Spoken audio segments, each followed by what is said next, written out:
Welcome back to the Commanders Declassified podcast. This is the pregame show. We are playing the 5-3 Seattle Seahawks. Mike, what's going on, man? What's poppin', man? I am ready to watch this game in an hour or so, but before that, I'll gladly talk about it with you. Absolutely, man. Absolutely. This is an important game. The team is 4-5 right now. They're one game out of the playoff hunt, and if they can get into 5-5, 6-5 here in the next couple of weeks, they are right in the thick of this playoff chase. So, what's your thoughts on this game coming up here and the Commanders' chances here in a couple hours? I've seen a lot of y'all, and I say y'all because even you and Eric picked the Commanders on this week's episode of the Classified, and I'm confused. I'm like, why is everybody picking the Commanders to win, especially the media and the fans? I'm like, did y'all not watch the whole game last week? It's the same team. It's the same team that lost to the Bears, the same team that lost to the Giants. And personally speaking, I can't pick them to go on the road and beat a divisional opponent, especially an opponent that just was smashed last week by the Baltimore Ravens. So I expect them to play even better than they probably actually are, just on desperation alone. But as far as Washington, it's like they're going to make a mistake. They're going to blow a coverage. They're going to miss an opportunity to get a turnover. Like, it's the same team we've been watching for the last 4 seasons. So we'll talk about the game, but just to start it off, like, I'm gonna be honest with y'all might not like what I have to say today. Wow. All right. Okay. And I think some of it too is people feel good about the team when you have a quarterback that gives you the opportunity to win a game, any game, every game. That builds confidence. You start to think, you know what? We're not just going to get blown out today. And I think that's what people are feeling. And they're right to feel that way. They're not wrong. It's whether you believe Sam Howell is the long-term answer or not, he's shown you he is a legitimate starter in the league and you can win with him. Um, and I think that's why you're seeing people pick us to win. And it's because they feel good about the quarterback. A lot of people, Mike, just like what you just said there, hey, it's the same old team. Nothing has changed. I will say this team, go back to that Giants game. We were still doing the 5 and 7 step drop, right? The offense wasn't what the offense is now. That doesn't mean that we can beat the Giants, but the offense certainly is different than what it was in that first half of that Giants game. They started to change it in that second half, but it was too little too late by then.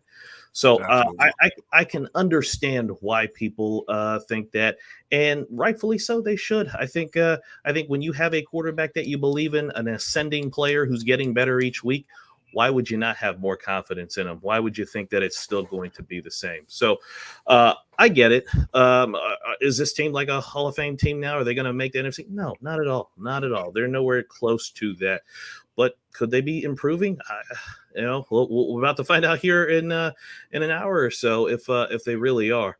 Let me ask you this, Mike. We've got the Seahawks. They've got some really good wide receivers, and our defense has. Their whole issue this year is giving up explosive plays. We've seen wide receivers every week. It's a different wide receiver who has a big day against us. Now, Patriots didn't really have any wide receivers to speak of, so it's a little bit different there. But we've got 3 today: DK Metcalf, Tyler Lockett, and then Jackson Smith and Jigba, who are all pretty good wide receivers. What do you think about that matchup? Their wide receivers versus this secondary that has been basically giving up Hall of Fame days to guys this year. It's funny you mentioned that. That's a huge concern I have about the game, maybe the biggest concern. The good news, well, not good, but it's good for Washington that Metcalf, Lockett, and Smith and Jigba were on the injury report this week. DK didn't even practice on Wednesday.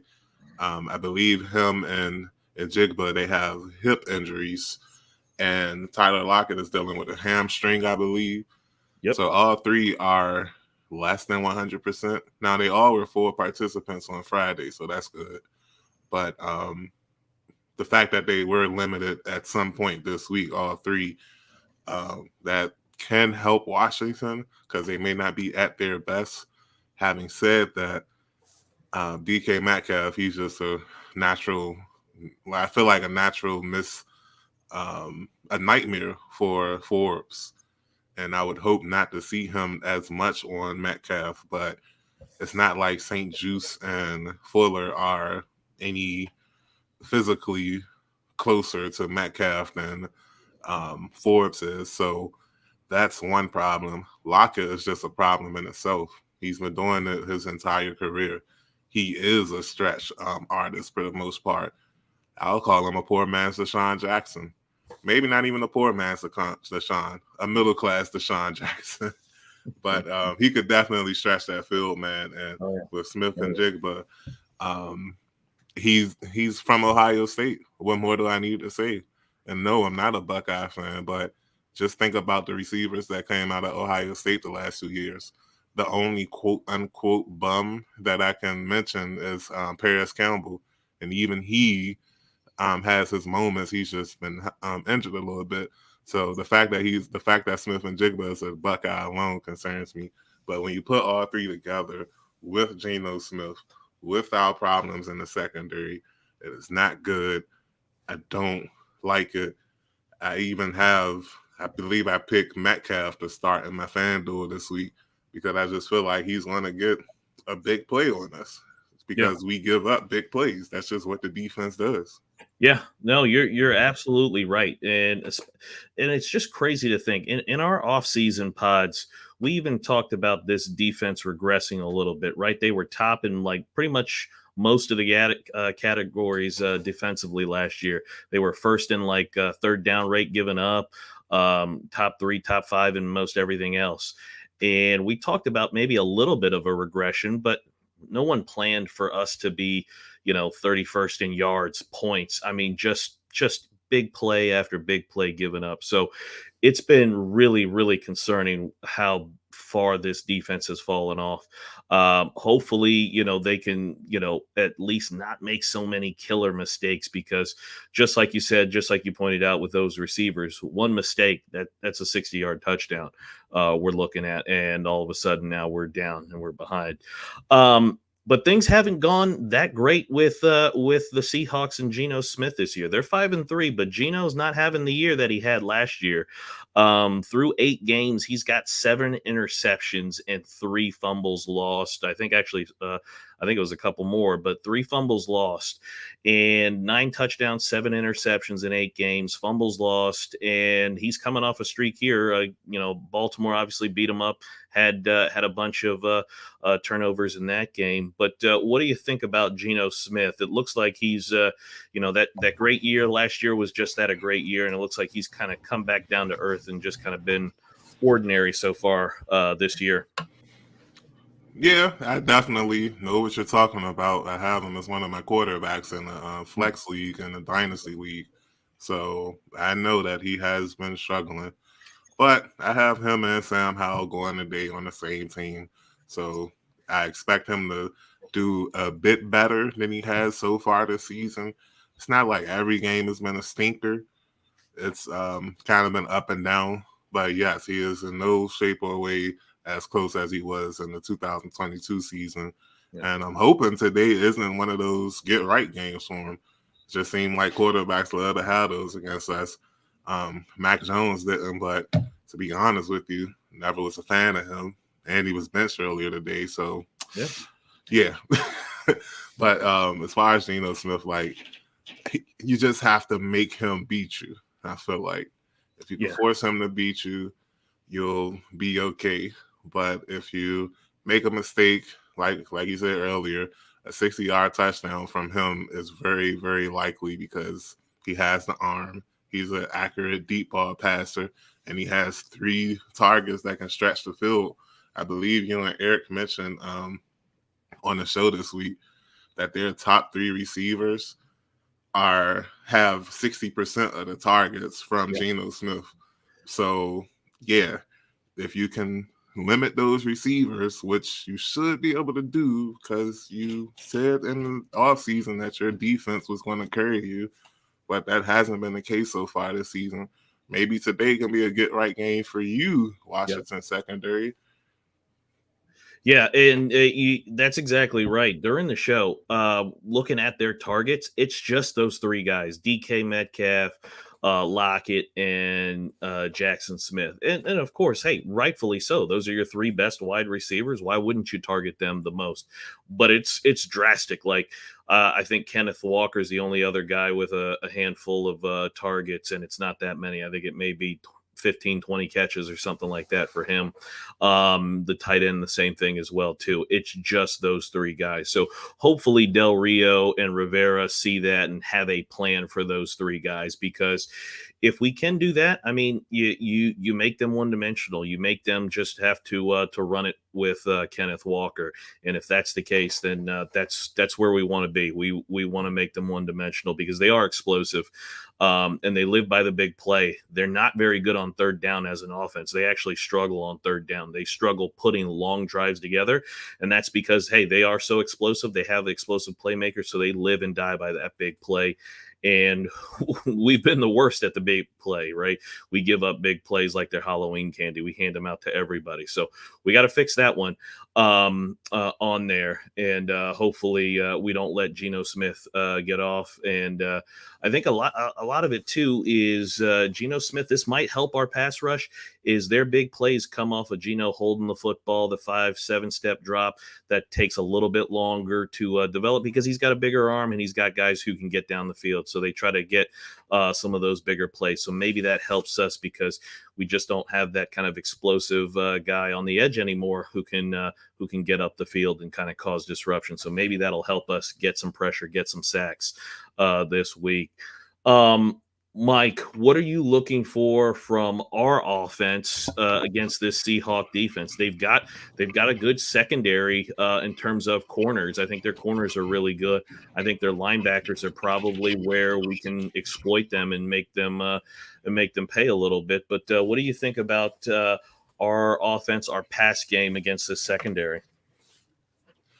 I feel like, and I know I'm gonna get crushed for saying this, whether it be LE or fans or family or friends or whatever, but I feel like Sam Howell is at the point now, and I know it's early in his career, but with the playmakers he has at his disposal, his offensive coordinator, and his skill sets, the skill sets that he has, I feel like he can produce against any NFL defense right now. Like we talked all the stuff earlier in the season, like, oh, let's wait until they get tape on them. Oh, teams will adjust. They'll do this. They'll do that.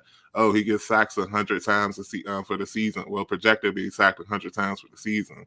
Like we have dissected this man's game for the last Yes, we have.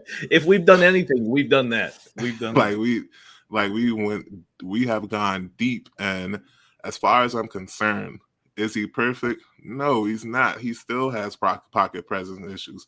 But the man is only 21. Like, give him some time to grow. But as far as today's game, I really feel like he has the chance to get off. Will he throw Yep. for 300 yards for the third straight game? Maybe not. Probably not, honestly. But I feel like when there's plays to be made, more often than not, Howell has shown this season that he can make the play. If anything, it's the receivers that's been letting him down. That's true. Off the top of my head, I can think of 4 drops this season that cost him 2 touchdowns and 2 crucial first downs in the game versus the Eagles. So Yep. yeah, as far as I'm concerned, Howell is not even top 10 in my worries on this football team right now. Yeah, I like that point there, and also too, you know, I was a huge, or I am still a huge Eric Bieniemy believer.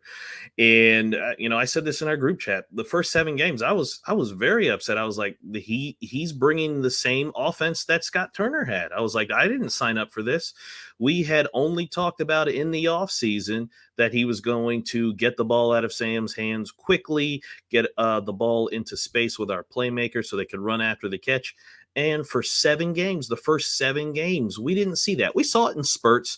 We saw it in a couple of places in Denver where we got up 34 points. We saw it in the first Eagles game where we scored 31.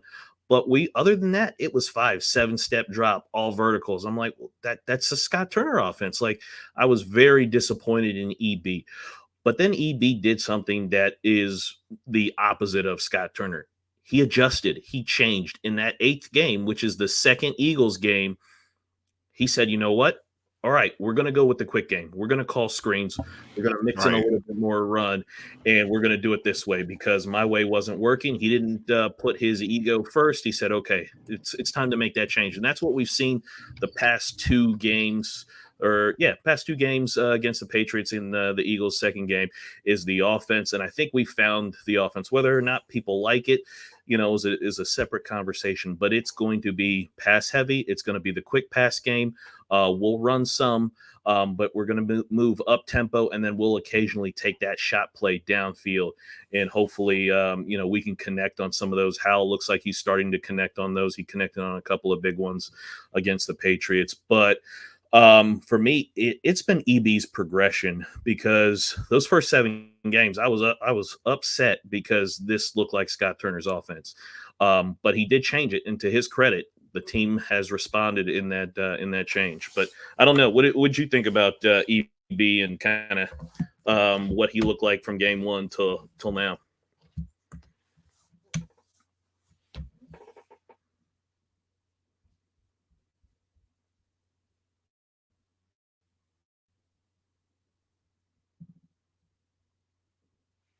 I think you're muted, Mike. My apologies, y'all. I like what I've seen from EB so far. I think he's been consistent from week 1 until now. Expected him to be, or the offense to be ranked around what it is right now. Actually, I believe they're flirting with top 10, to be honest with you. I did not expect Sam Howell to be I did not expect Sam Howell to be the number 2 passer in yards after week 10 or coming into week 10. But I mean, it's been fun to watch. The only concern I have is that he's just not running the ball enough. But I understand that he likes to substitute the short passing game for the running game. Yeah. And I get it.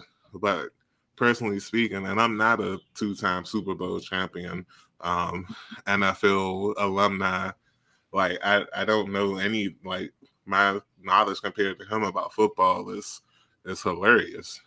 But at the same time, I just feel like if you can run the ball, you wear down the defensive line, and later in the game, they may not have that extra boost to get to Sam Howell. So that one extra step that they may take to get him to get out the pocket, it may not be there in the third and fourth quarters.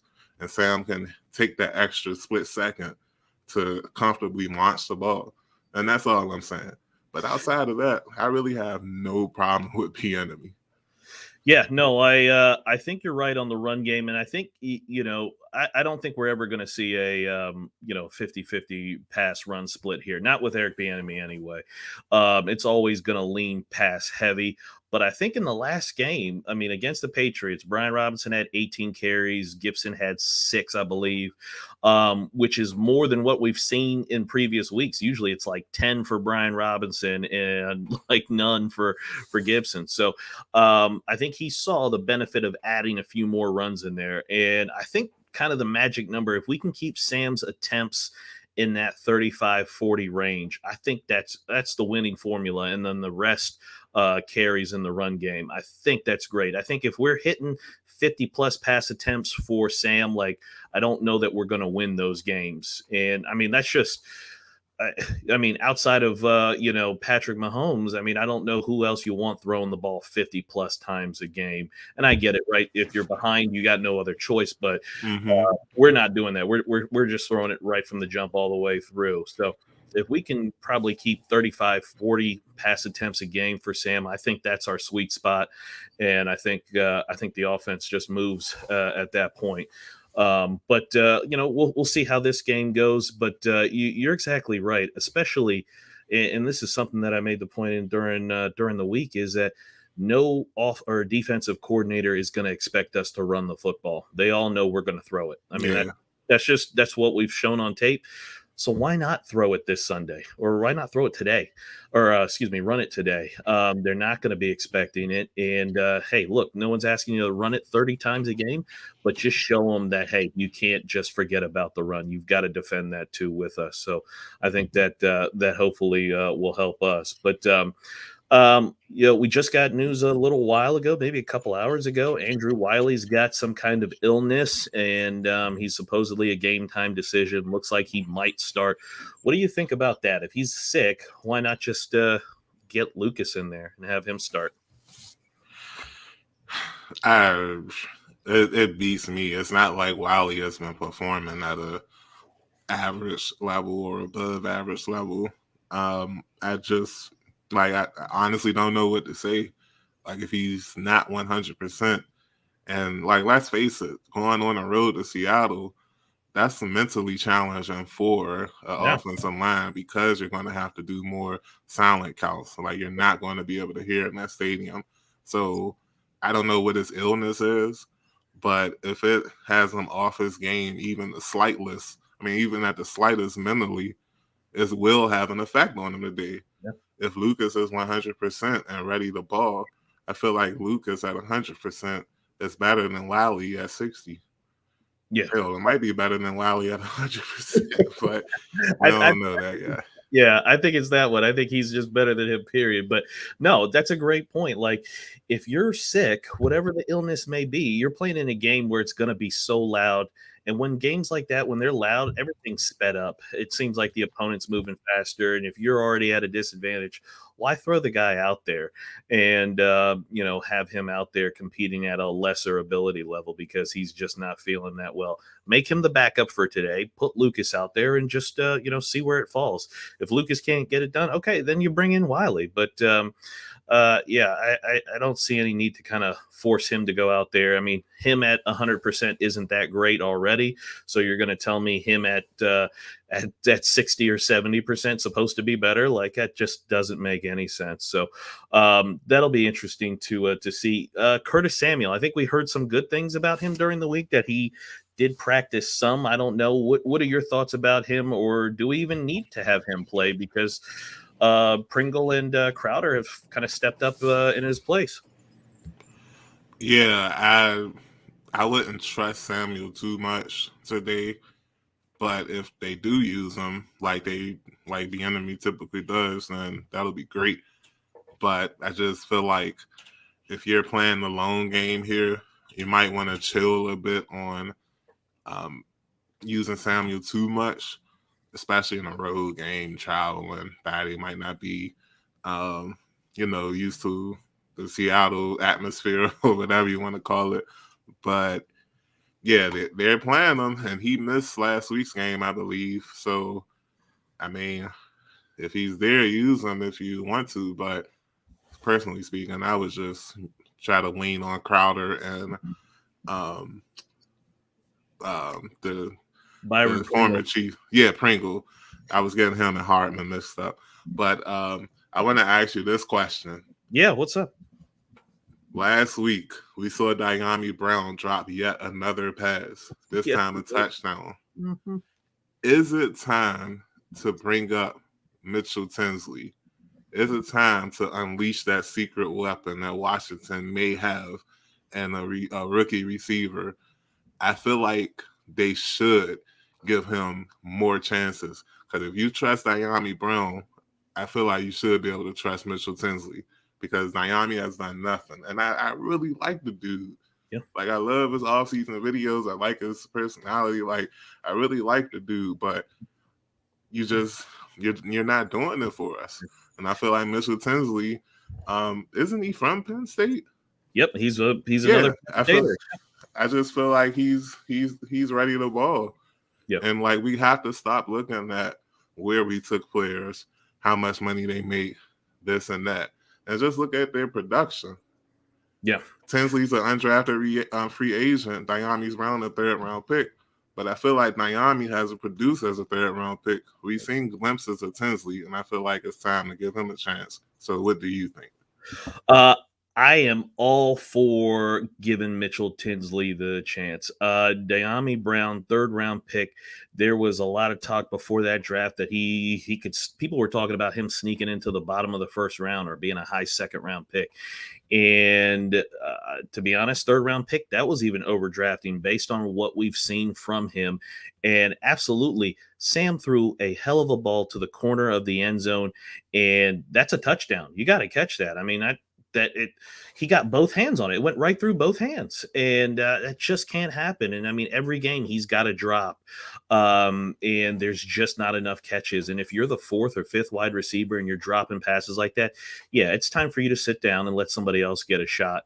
And absolutely, Mitchell Tinsley should get an opportunity. I did see the inactives. Mitchell Tinsley's inactive today, so that opportunity won't come today, but hopefully it comes next week or in the following weeks, because if we can get a little bit more production from that fifth wide receiver, sixth wide receiver, whatever, wherever Diami's spot is, I mean, that's incredible because you're already getting some big catches out of Pringle. You're getting some big catches from Crowder. You already know what you're getting with Terry and Jahan and Curtis and Logan Thomas and Antonio Gibson. But if you now add another guy in there who's sure-handed, who can catch, I mean, it just makes it that much tougher on the defense. Okay, double team Terry. Well, guess what? We've got six more guys who can all catch and make plays and run by you.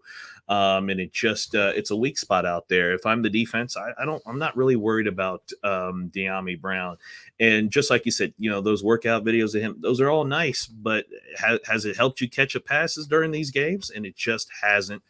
And yeah, I'm ready to see somebody else in there because you never know. I think Bieniemy says this: you never know who's going to make the play or where that big play is going to come from. And right now, it's not coming from Diami Brown. And I mean, we've seen Crowder make big plays. He caught a touchdown. We've seen Pringle make some big plays. Well, we need somebody else out of that kind of back end of the receiver group who can also make big plays for us. So I'm all for it. I need to see it. I guess it's not going to be today, but hopefully next week. Mike, what else in this game before we sign off here and get ready for the game today? What else do you want to see today here as it gets closer to game time? I want to see a Rivera Washington led team be consistent from start to finish. I would love to see a complete game. Now, I'm not saying I want them to blow Seattle out, but I want them to start the game out on a high note and continue the game on a high note, even if that means Seattle is playing at just that much of a higher level. And the only reason I want it and asked for it is because I've seen them do it against Philly twice, both in Philly and in DC. So I know you're capable of going blow to blow with the defending NFC champs. Like, this team is 8-1 right now, or 7-1 right now, whatever. No, 8-1. The Eagles are 8-1 right now. And you're telling me you can go blow to blow for them, but I got to be concerned about you going to Seattle? That's not right. I need consistent performance. You're either going to be consistently trash or consistently good. Stop with this up and down nonsense. Yeah, you're exactly right. It's time that they start playing good week in, week out. Even if they lose this game, don't let it be where they don't show up for three quarters and all of a sudden in the fourth quarter now they're trying to gain some yards and points. No, play good from the start of the game and play well for four quarters. I think it's time that we start to see that the defense gotta they got to do more than last week. They did just enough last week to win the game. Well, they're going to need to do a little bit more today if they want to get out of there with a win. Mike, anything else you want to mention before we jump off here? Nope. Just enjoy the game, y'all. Don't drink too much. If you smoke, don't smoke too much. Just Enjoy football, and we'll be here to talk about it with y'all next week. Hopefully a W. And if not, yeah, get ready to hear a lot of me yelling and fussing on Wednesday next week. All right, we're gonna try. Hopefully, the game doesn't go too late, but we should be on for a post game after the show. So stay tuned for that. Oh yeah. Otherwise, like Mike said, we will see you Tuesday night for the matchup of next week's game. We will see you guys in a couple hours. Peace.